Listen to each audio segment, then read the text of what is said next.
बड़ी खबर आ रही है। अग्निपथ योजना में रिकॉर्ड तोड़ आवेदन। टीवी9 भारतवर्ष से एक्सक्लूसिव इंटरव्यू में बोले air chief V R Chaudhari, अंदाजा नहीं था कि इतने आवेदन आएंगे। 10 दिन में 7.5 लाख के करीब आवेदन मिले और योजना से क्रांतिकारी बदलाव आएगा। इस इंटरव्यू के दौरान जब उनसे अग्निवीर योजना को लेकर सवाल किया गया तो उन्होंने कहा है कि हमें उम्मीद नहीं थी कि इतने ज्यादा एप्लीकेशंस आएंगे, आवेदन आएंगे। 10 दिन में 7.5 लाख आवेदन मिले हैं। जी सर, ये क्लैरिटी सिन्हा सर, जिस तरीके का माहौल हमने देखा अग्निपथ योजना के सामने आने के बाद, और अगर खुद चीफ की तरफ से इस चीज को क्लैरिटी मिले तो एक अच्छा और क्लियर मैसेज भी जाता है। और ये बात खुद उन्होंने अब आंकड़ों के जरिए भी इंटरव्यू के जरिए सामने रखी। एकदम देखिए, अंग्रेजी में कहावत है, proof of the pudding is in eating. स्वादिष्ट है कि नहीं, वो जो टेस्ट कर रहा है वो सर्टिफिकेट देगा जी। मतलब 10 दिन में 7.5 लाख, इसका मतलब है कि जनता जनार्दन ने, कॉमन आदमी ने, एक नौजवान ने एक्सेप्ट किया इस सिस्टम को, नहीं तो एप्लीकेशन नहीं आता। तो वो लोग कहाँ हैं जो इस अग्निपथ की निंदा कर रहे थे?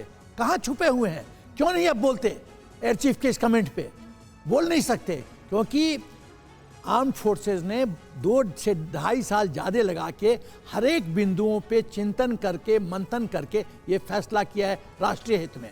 और मैं तो बहुत बार टीवी पे आया हूँ तो मैंने एक ही प्रश्न रेज किया, क्या आपको अपने सर्विसेज चीफ पे विश्वास नहीं है कि वो राष्ट्र हित में फैसला लेंगे? और एक और बहुत बड़ी बिंदु बोलने जा रहा हूँ अग्निपथ के पक्ष में। देखिए, सर्विसेज चीफ्स के पास क्या क्या फैक्टर उन्होंने कंसीडर किया, ये पब्लिक डोमेन में आएगा क्या? कभी नहीं आएगा। यानी कि सिन्हा सर, एक जो है वो असमंजस की स्थिति जानबूझकर पैदा की गई, चाहे वो विपक्षी पार्टियों की ओर से हो। हमने देखा कि बड़े स्तर पर प्रोटेस्ट भी हुआ, लेकिन अगर प्रोटेस्ट वाकई में हुआ रहता और जो नौजवान है उन्हें ये योजना पसंद नहीं आई होती तो एयर चीफ जो इंटरव्यू में कह रहे हैं कि हमें तो इतनी एक्सपेक्टेशन थी नहीं, इतने आवेदन आएंगे, इससे क्लियर होता है। एकदम पब्लिक ने एक्सेप्ट किया है, जनता जनार्दन, नौजवान, हमारे नौजवान बच्चों ने एक्सेप्ट किया इस सिस्टम को। इससे बेटर सर्टिफिकेट क्या चाहिए?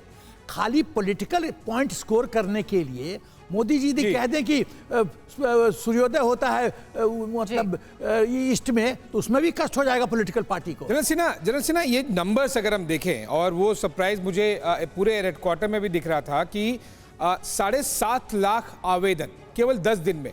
लेकिन मेरे लिए इससे ज्यादा बड़ी बात ये आंकड़ा है कि कितने पोस्ट के लिए केवल 3,000 नंबर्स के लिए आपको 7.5 एप्लीकेशन, 3,000 वैकेंसी के लिए 7.5 लाख एप्लीकेशन। क्या ये कंप्लीट पॉलिटिकल रिजेक्शन है by the youth of India, जो कि मिसगाइड हो रहे थे? 1 महीने पहले ट्रेन आगजनी कर रहे थे, पॉलिटिकल पार्टीज मूव कर रही थी। आशीष, आपने बहुत सही कहा। पहला चीज है कि जो पॉलिटिकल पॉइंट स्कोर करने की कोशिश कर रहे थे, उनकी थियरी को गड्ढे में फेंक दिया इन नौजवानों ने। दूसरा चीज जो सबसे महत्वपूर्ण है कि सेना कितना लोकप्रिय है जी, एक नौजवान की आंखों में, इससे ये साबित होता है। बिल्कुल। तीसरी बात, एक बहुत बड़ी बात मैं पूछना चाहता हूं, 3,000 के लिए 7.5 लाख।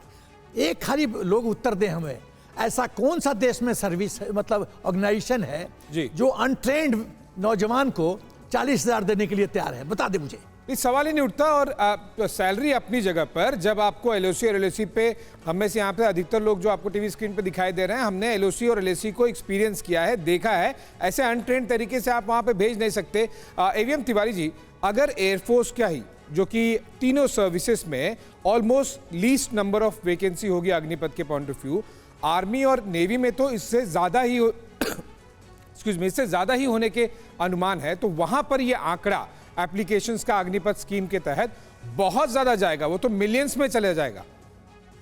देखिए, एयरफोर्स, नेवी एंड आर्मी सबके लिए लोग अप्लाई करते हैं। मैं थोड़ा सा इस पॉइंट से डिबेट करना कोशिश करूँगा, जो अभी सिन्हा सर ने कहा है, इसमें कोशिश कर रहा हूँ। बिकॉज पिछले कई सालों से हमेशा चला जा रहा है कि हमें सबको मिलिट्री ट्रेनिंग चाहिए जी, मिलिट्री ट्रेनिंग चाहिए। तो ये कितना गवर्नमेंट का अच्छा स्टेप था कि आप 4 साल के लिए ट्रेनिंग दो और ये लोग चले जाएं।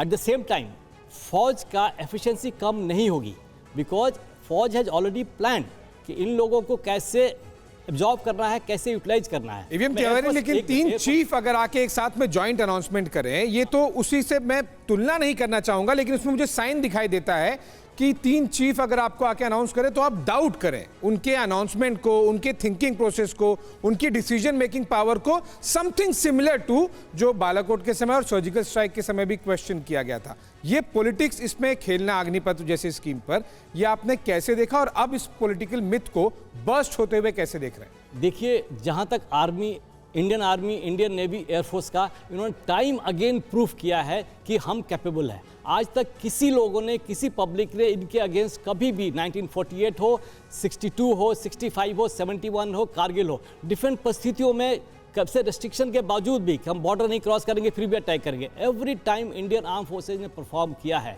इनके ऊपर क्वेश्चन मार्क उठाना ये सरासर गलत है और किसी पब्लिक और किसी भी सारे सिटीजन को पता है कि ये लोग अच्छे हैं। ये पॉलिटिकल जो गेन करना था वो उन्होंने कुछ कोशिश की लेकिन इसमें सक्सेसफुल नहीं हुए।